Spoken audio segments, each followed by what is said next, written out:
Hello, I'm Lydia Stomina. The question I have for you today is what is something you stopped doing? Not because you wanted to, but because you failed at doing this so many times. And I will base it today on the message from the Gospel of John when Jesus was asked by his mother to turn water into wine. So, what is this something that you stopped doing? Not because you wanted to, but because you thought you failed or someone told you it was not meant for you. I remember how my father told my sister and to me, but I was younger, so it mostly to her, when she said she wanted to be an actress. And he simply, because he was a perfectionist, as well as our mother, and they both worked very hard to achieve what they really wanted to achieve in their lives as educators. My dad had his PhD, and my mom was a wonderful, wonderful literature and Russian language teacher. So they both worked hard, as I said. And so when my sister said that she wanted to be an actress, my dad said, I don't want you to be a mediocre actress. I would rather see you as a mediocre engineer. So we both became engineers in our first careers. But let me tell you something. I think the greatest actress died in my sister, and actually still lives because if you meet her, she will just inspire you with her energy, with her stories. My dad was the same way, but he believed that career is first. So, what was that in your life that you stopped doing? Not because you wanted to, but because somebody told you you cannot do this, because you failed at this. And so I will download my slides today to show you how does it work in real life. And the poem that I want to share with you is the poem that came from Shel Silverstein. And this is a poem that illustrates so well what my father told to my sister and to myself. And that is the poem that is about how do we stop children. Listen to the mustn't, child. Listen to the don'ts. Listen to the shouldn'ts, the impossibles, the woes. Listen to the never haves. Then listen close to me. Anything can happen, child. Anything can be. My father was so amused and unhappy with how I raised my children. And it started with my daughter Julia, how she calls herself in the United States. I allowed her to do everything, everything. She wants to touch hot surfaces. I will not say no. So my rule in the house was there is no in the house. We did not say no. And I know you probably are horrified and you're ready to jump and kind of rebel against and reject what I say. But yes, in my house, we did not use the word no. And if you know Russian language a little or heard in the movies, нет. Нет is a no. So we did not say the word нет. Нет, you cannot do it. Нет, you should not touch it. Нет, you should not sit on this. You should not try it. So naturally, we have lots of small accidents, but I was always there. So the secret of this method I adapted from Japanese parenting, when the mother is always with the children, and so she allows children to try everything they want to try, never saying no. But what I did not know that it should stop at the age of 5. And the age of 5, a child goes through the awakening experience. So suddenly everything is a no. You cannot do this, you cannot do that, you cannot touch this, you cannot try that. So it's like awakening experience on the 5th birthday. I did not do that since I'm not Japanese. I just continued doing how I would be there for my children when they try new things. And my dad, my father, my papa, who was an educator, he he taught pedagogy in the Ural State University. He was horrified. He says, "You will spoil your children. They don't know the word no. They do not know the limits." Later, many years later, my father told me, "I don't know how did you do that, but your children are so well behaved. It's not even that, but simply they're open, they're free, they try new things, but at the same time they do not abuse the freedom, and they're careful, they're reasonable, they are smart." But he was amused, and honestly, if you try me, ask me how did I do that, I just did it out of my love for my children, allowing them to try new things.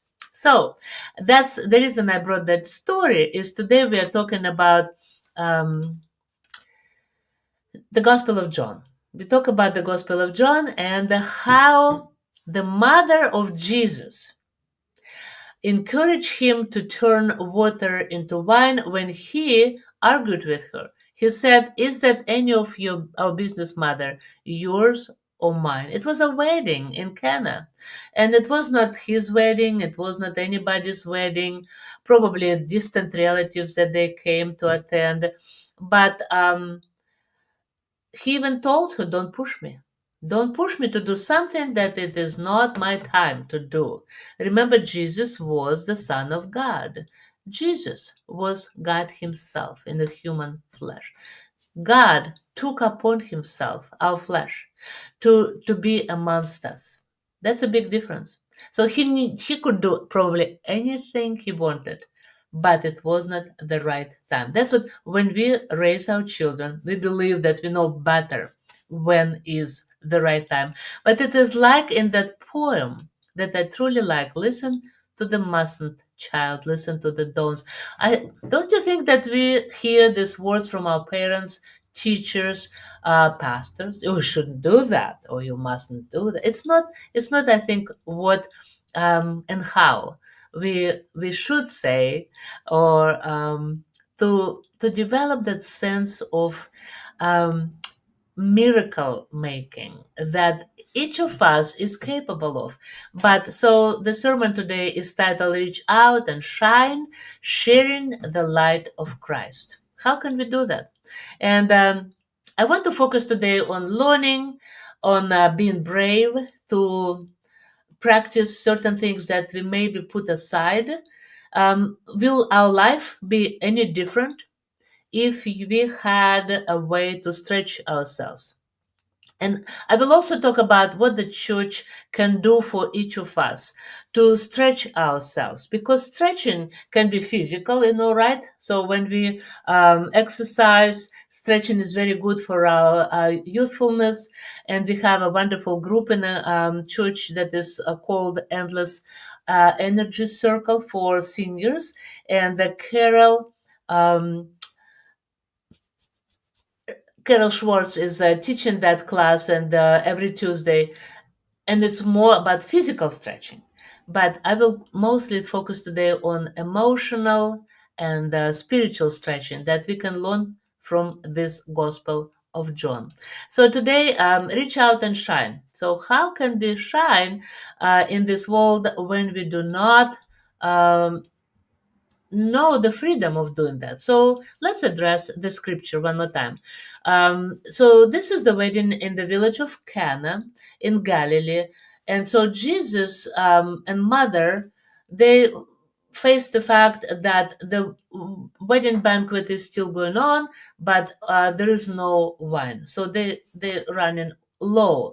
And in that culture, it's a shame that there law on wine. It says that the hostess were not generous enough, so they did not take this banquet seriously, inviting so many people. So the mother says they're just about out of wine. Interesting text, because it does not tell us much about the conversation. So it's just like they're just about out of wine. Did mother say something that, "Son, maybe you can apply your divine energy," since Mary knew who her son was? But all we hear is they're just about out of wine. I did not say it in my sermon today because the time is so short during the actual service. But since I am recording this and putting it on Facebook and also on YouTube, I thought I would just tell you the whole sermon that I prepared. So, again, the text that we have here does not tell us the whole story either. Like our pastors who prepare sermons do not, including myself, do not give the whole text and the whole idea. But so, what did she try to say? They're just about out of wine.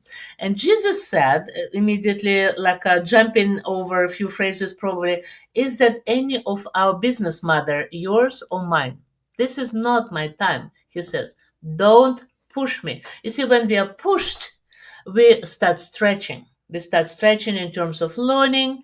We start stretching in terms of our imagination. We start digging down in terms of our skills. So we refresh everything we know when we are pushed. Can we be pushing ourselves? Yes. Does God push us? Yes. And then that's why later I will talk about how the church can serve us and does serve us to stretch ourselves imagination, our growth, our spiritual understanding. So don't push me, he says. Not my time. But she went ahead. Look at this. Look at this conversation. So much is missing. She tells her servants, it doesn't matter what the Son of God says. Her son, she says, whatever he tells you, just do it. Nice. Imagine if you come to church and you just says, I'm here just to sit in a pew. I'm here just to worship. I'm not doing anything. I'm not picking up any jobs in the church. And then somebody says, no, whatever this person tells you, just do it. Oh, that's fine. That's nice, right? So, and then the servants, as the text says, bring the water pots, and then as a result, the wine was better than any wine that the family served in the beginning, which is against the tradition. Tradition was that in the beginning, the best wine is served, and then toward the end of the celebration the worst wine is served, and nobody already noticed because everybody had their enough wine, I would say. So let's see what's going on. And then it made me think, what you see on the screen is a study that and a project that my granddaughter Elisa participated in. And this is the International Baccalaureate competition. So she decided, as you see on the screen, to have a sewing project. You see, this is her project, and I intentionally jumped to the end. First, I've read it, and I said, "Oh, nice, very nice," until I saw this slide. And in this particular slide, she talks about results and conclusion. And what really got my attention in the future, second paragraph, if you read it, I think I would be more mindful of my time management skills. I felt rushed throughout my project because I didn't give myself enough time. And I think I could save myself a lot of stress if I'd planned out my timeline better. However, I feel like I grew a lot in other areas that will benefit me just as much. So you pick up a project, any project, sewing, baking, learning language, dancing, theater, puppet theater, whatever you choose. But don't rush yourself. And when you face an obstacle, when you face the problem, then don't say to yourself, oh, I'm just bad at that. The reason for that is, this is what Alisa says. The reason for that is, like she says in the end, my MYP project gave me the chance to explore a passion I've neglected because I just did not have the time, and I really fell in love with the sewing again. I want to pursue this as a hobby and continue creating. Um, That reminded me. First, I've read the project description and I thought, well, nice, very nice.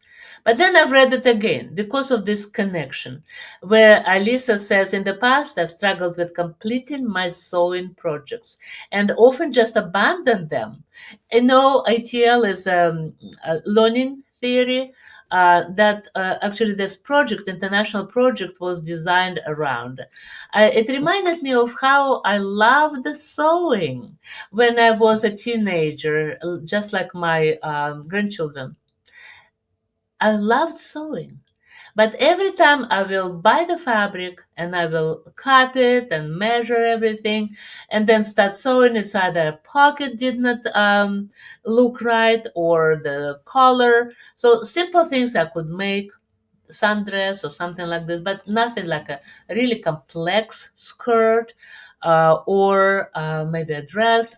It just did not work. So I've learned that I would just simply fold the fabric and put it in a box. And by the time I was leaving Russia, looking back now, I think like, oh, goodness gracious, I probably lost lots of fabric in that move that was never completed. So Alice is saying, focusing on this ATL skill showed me the importance of building my knowledge. Instead of just relying on what I already know, I can apply this skill not only to future sewing projects, but also to other endeavors such as school or my career. You see, that's a very important skill of stretching yourself, stretching when things do not work out. Stretching yourself when you truly have a passion to do something like dancing, as theater, or like I have a project that I truly, truly loved, and this one is baking sourdough bread. But let's look at one more time. Why do I say that we can learn to stretch and transform from Jesus? Learning, growing, and acting in faith. So, in two scriptures today that we had, one from John, the Gospel of John, chapter 2, about the wedding at Cana, and how Jesus demonstrated transformation and abundance that are possible when we are open to God's timing and also are willing to act. That's what my granddaughter's project encouraged me to start looking at everything I have skills for, but in a way put it aside because it was not perfect. That again comes back to my father, who discouraged my sister to become an actress because, as he believed, you better be a mediocre engineer than a mediocre actress. So this passage encouraged me to look at my baking things, baking passion. So during COVID, I've learned to bake sourdough bread. Sourdough bread, it's a long process, and it's if you know, then it requires lots of skills and steps and measuring and project management, all the skills. So during COVID, my husband and I actually gained quite a few pounds because that passion of mine to bake sourdough bread needed some practice. So I was baking it, and I baked extra loaves to take it to our church members who were not feeling well, of course, in a mask. But so this time, since I had a starter in my refrigerator, I decided that it's time to make a sourdough bread. That was last week. Look what happened. Look at this loaf that is flat, that is not attractive. And the worst thing was, first of all, it was very hard. But second, it was when I sliced it, I thought maybe it's still eatable because I still had failures before, but it was eatable bread. But this time it was not. It was so sour and the smell bad. So I just decided, well, sourdough bread baking is not my passion anymore. And this is when my granddaughter's project came around. I read it and I realized, no way. Since I had the passion, maybe the problem was that I did not know something in the process. So I use this as a metaphor today for this message about the importance of stretching. So bacon failure I use as a metaphor because it's about planning, it's about timing, it's about being unafraid of making mistakes in the ministry and life, and it's about learning new skills. Um, so, in this particular story, if you read again about Jesus, don't you feel like Jesus was stretched, pushed by his mother? It's like he needed a nudge to try something he never did before. Why didn't he do that right away? The story does not tell us but only one thing: it is not my time. It's like my time had not come yet. So it's all on God's timing, but also it's on our willingness to act. So that's my flatbread. And trust me, after that, I decided I will stretch myself. I will try to learn new skills. So I watched lots of videos this time, and I've learned that I missed one step. That is called autolysis. This is when you simply mix flour and water and leave it overnight. You do nothing at all, but you simply just simply let it be. And I think about the church from this point, that we have so many gifts, so many talented people in the church, but for some reasons we are afraid to try new things, either because of that fear of failure or because we never done these things. So how people often say churches, so many churches die because the point is that we always do these things this way. And so people, in a way, feel more comfortable doing things a certain way, but then we expect different results every time. It does not work that way. So even Jesus had to stretch himself. So, like we hear in the First Corinthians, there are varieties of gifts, but the same spirits. And there are varieties of service, but the same Lord. So you see, we have people who have talents to sing, people who have talents to read, be liturgists, but it's like we don't stretch ourselves to do something else. And if we have a choir, then the same people sing in a choir, maybe this is the time to stretch ourselves, to hear God's word. Like we need a nudge. We need God's mother, Jesus' mother, to come and tell us, yeah, this is your time. I want you to turn this water into wine. And she doesn't even talk to Jesus anymore. She simply tells the servants, bring the jars with water. And that's it.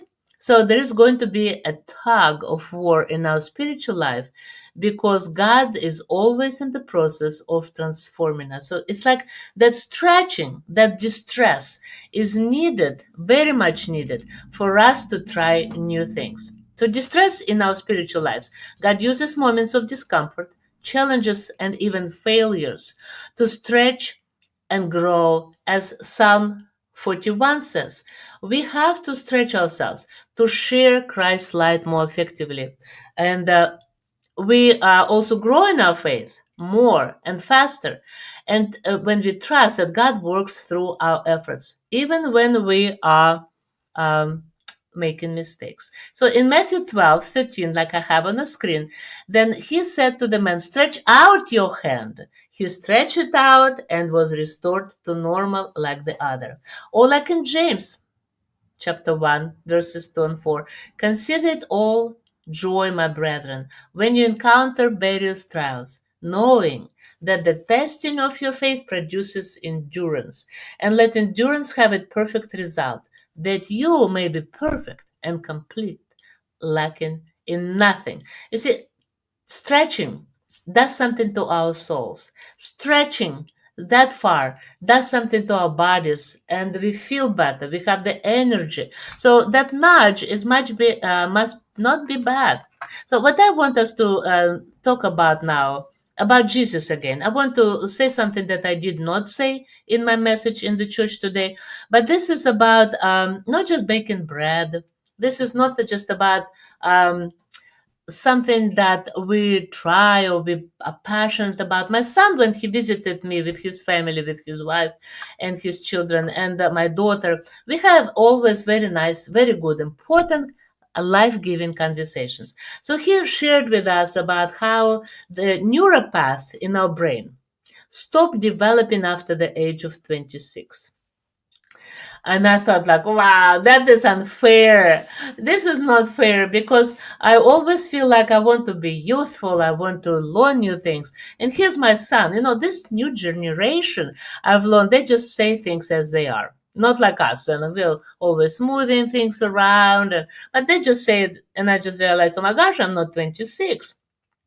So then I thought, well, am I doomed? But what he says, Mom, I do admire you for your constant learning. So, like I play accordion, the left hand just was really hard. Took me years to start understanding how the left hand works on accordion. But also learning new things, like for instance, Spanish language. I tried to learn. It goes very slow, but again, I'm trying. I have a passion. And so my son said, when we try new things and we stretch ourselves and we go through this distress and we have these obstacles, what happens is that we develop new neuropaths. So I thought as a church that it is very important for us, since, churches are getting older. But look at our church members. We have Jack Hill, who is 94, and he works every day in the church. His memory is so sharp, and as any young person can envy that. So we have people like Steve Wolf, who comes and he fixes the elevator. He does so many things with the management of the church, so managing things. And I just started making in my sermon and my message all these people like a puppet show that we brought. So it is very important to challenge us even visually in worship, that we try new things, like bringing puppeteers into worship. Maybe not making happy everybody. People say, oh, is it a puppet show or this is worship? But because we get older, and if we do the same things the same way all the time, what happens is we stop growing because it's all familiar, and we stop developing our neuropath. But to develop our neuropath, we have to follow Jesus, who, if you remember, he stretched himself. And even here, I'm running out of time. He stretched himself so many times. Remember, in if you think about his mission. He first even said, and I try to see if I have it on the screen, I probably don't. So when he says, I came not to abolish the law, right? So he says, I was sent only to the lost sheep of Israel. And then guess what happens? What happens is that he starts including Gentiles. He talks to a Samaritan woman. Then he heals the centurion's servant. Then he feeds the 4,000. But think about, where did it take place? It took place in a Gentile territory. Or think about the Great Commission in Matthew 28, verses 18 and 20, when Jesus simply says, go to the end of the world. So where is that? I was sent only to the children of Israel, or I was sent only to the chosen people. Suddenly everything changes. So that's what I thought, that Jesus himself, the Son of God, shows an example, the example of how to stretch ourselves and how important it is, and to stay strong and young, and have a good memory and be able to serve God for as long as we have capacity. I think it's important to stretch. So here on the screen, I put a few ideas. So it requires us prayers, of course, but also critical thinking, problem solving, and creativity. But I was thinking more about how the church, you could read here on the screen, but I was thinking about, and I will put it in the newsletter this week, how the church can incorporate all the people's skills, but also help all the people learn new skills. And this is where the multi-generational church is very important, as who we are. So what I thought, it's very important for younger people learn from all the members. For instance, do quilting, cooking, maybe some finances, some anything that our church members do so well. But at the same time, in return, younger generation, younger kids can teach all the people how to use social media, how to use computers, how to use cell phones to stay connected. Because the main thing for us when we stretch, like even hospitality ministry, how important it is to be with people, together with people, how important it is to simply look into their eyes, how important it is to hug, of course, when it is safe, and a safe hug should be practiced. But I think it requires of us to have our minds open. It requires of us to embrace new ideas. It requires of us to take risks and also to be more adaptable to change. And in worship especially. So that's why if you come to our church, Independence First United Methodist Church, you will see that we try lots of new things. We try new music, we try new technology, and many other churches, but I think it's also a mindset. We do it intentionally. That's what our worship is key for us this year. We focus on worship. We focus, and this is our mission moment. If we do not develop our worship, if we do not develop the skill of growing and stretching, stretching against of all these limitations and our own age-related maybe obstacles, then we will never see the new church. Just like that wedding in Cana, people who came, they tasted the new wine, and this new wine was even better than the wine that the hosting family served in the beginning. So I invite you to think about where you are. I invite you to go back to that poem and then see that maybe we should stop telling children not to try new things. So maybe we should tell them to instead of shouldn't and mustn't and impossible. Instead, we will say, listen to the never haves, then listen close to me. Anything can happen, child. Anything can be. So let's stop being comfortable. Let's take ourselves out of the comfort zone and face this mysterious world of God, of Jesus, who was able to perform miracles, and even Jesus needed that nudge by his mother. Do you need a nudge? Do you need a nudge to come back to your passions, to come back to all the skills that you maybe put in a closet or put it in boxes like I put my fabric? But instead, take it all out. Practice, try, experiment. Don't be afraid. Take the risk. And if you're a church member, come to our church, or not a church member. Try new roles. Be a greeter. Be hospitality team member. Join our choir. Do our finances. Teach, learn, just develop your new neuropath to stay young. God bless you. I wish you the best. I wish you to stay young. And even if you are older than 26, which is including me as well, and look positive. I think I'm so optimistic that trying new things, placing a guitar, playing the melodica that I play, accordion, reading a lot, dancing, try new things, whatever you can try. You stretch yourself. This is our nudge to you. Come to our church, worship with us, and we will all stay young and serve the Lord and this world to make it a better place. God bless you. We are Independence First United Methodist Church, and we invite you to join us. God bless you. Stay young. God bless you. Bye.